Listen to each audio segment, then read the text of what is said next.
ఉమ్మడి తూర్పుగోదావరి జిల్లాలో ఒక్కసారిగా వాతావరణం మారింది. బంగాళాఖాతంలో ఏర్పడ్డ అల్పపీడన ద్రోణి ప్రభావంతో జిల్లా వ్యాప్తంగా ఉదయం నుంచి ఈదురుగాలులతో కూడిన భారీ వర్షం కురుస్తోంది.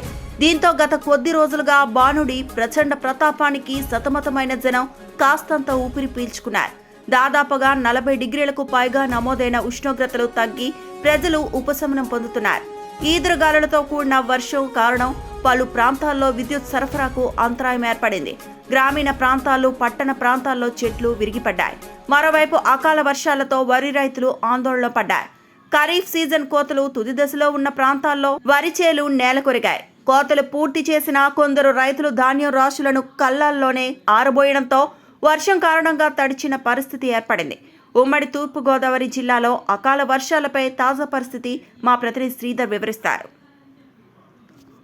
ఉమ్మడి తూర్పుగోదావరి జిల్లా వ్యాప్తంగా ఒక్కసారిగా వాతావరణం మారింది. గత వారం రోజులుగా అధిక ఉష్ణోగ్రతలు, భానుడి ప్రచండ తాపానికి ఉక్కిరిబిక్కిరైన జనం ఒక్కసారిగా మారిన వాతావరణంతో ఊపిరి పీల్చుకున్నారు. గత 10 రోజులుగా దాదాపుగా 36 నుంచి 40 డిగ్రీలకు పైగా ఉష్ణోగ్రతలు నమోదయ్యాయి. దీంతో అనేక మంది అవస్థలు పడ్డారు. ప్రధానంగా చిన్నారులు, వృద్ధులు, గర్భిణీ స్త్రీలు చాలా ఇబ్బందులు పడిన పరిస్థితి మనం చూసాం. అయితే ప్రస్తుతం మారిన వాతావరణంతో కొంత ప్రజలంతా కూడా ఉపశమనం పొందిన పరిస్థితి మనం గమనించవచ్చు. అయితే గోదావరి జిల్లా వ్యాప్తంగా కూడా ఇటు రాజమండ్రి, కాకినాడ, అమలాపురం ప్రాంతాల్లో అత్యధిక ఉష్ణోగ్రతలు కూడా నమోదయ్యాయి. ఈ ఏడాది ఎల్నినో ప్రభావంతో భారీ ఎత్తున ఉష్ణోగ్రతలు కూడా పెరిగే సూచనలు ఉన్నాయి. దాదాపుగా 47 డిగ్రీల నుంచి 50 డిగ్రీల వరకు కూడా ఉష్ణోగ్రతలు నమోదవుతాయని చెప్పేసి వాతావరణ శాఖ ఐఎండీ కూడా హెచ్చరించిన నేపథ్యంలో ప్రజలు చాలా ఆందోళనలో ఉన్న నేపథ్యంలో ప్రస్తుతం కురుస్తున్నటువంటి అకాల వర్షాలతో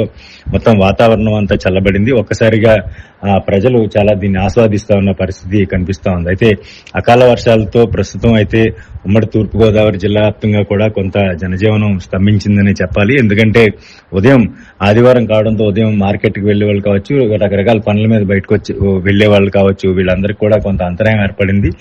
దాదాపుగా లోతట్టు ప్రాంతాల్లో కూడా వర్షపు నీరు చేరడంతో కొంత రాకపోకలకు, వాహనదారులకు ఇబ్బంది పడిన పరిస్థితి మనం చూసాం. కొన్ని ప్రాంతాల్లో అయితే స్వల్పంగా ఈ చెట్లు విరిగిపడడం రహదారిపై రాకపోకలకు కూడా అంతరాయం ఏర్పడిన పరిస్థితి. అయితే మరోవైపు చూసుకుంటే రైతులు ప్రధానంగా ఉమ్మడి తూర్పుగోదావరి జిల్లాలో వరి సేద్యం ఎక్కువ చేస్తుంటారు. వరి రైతులు ఈ ఖరీఫ్ సీజన్ కి సంబంధించినటువంటి కోతల చివరి దశలో చాలా వరకు ప్రాంతాలు, అంటే ఏదైతే టైల్ ఎండ్ పాయింట్స్ ఉంటాయో గోదావరి పరివాహక ప్రాంతాల్లో, ఈ ప్రాంతాల్లో కాస్తంత ఆలస్యంగా పంటలు వేస్తుంటారు. అటువంటి రైతులు మాత్రం ప్రస్తుతం కోతలు కోసే సమయం ఆసన్నమైంది. వారు మరొక 2-3 రోజుల్లో కోతలు కోసుకుని తమ ధాన్యాన్ని రైస్ మిల్లులకు లేదా గిడ్డంగులకు తరలించే క్రమంలో ఈ వర్షాలు పడడంతో కొంత రైతన్నలు ఆందోళనలో పడినట్టుగా కూడా మనకి తెలుస్తా ఉంది. ఎందుకంటే కళ్ళాల్లో ఉన్నటువంటి ధాన్యం రాసులు తడిచిపోయే పరిస్థితి ఉంది. వాటిని కప్పుకునేందుకు ఈ బరకాల కోసం కూడా అప్పటికప్పుడు ఈ రైతన్నలు పరుగులు తీసిన పరిస్థితి మనం చూసాం. మరోవైపు కోతలు పూర్తి కానటువంటి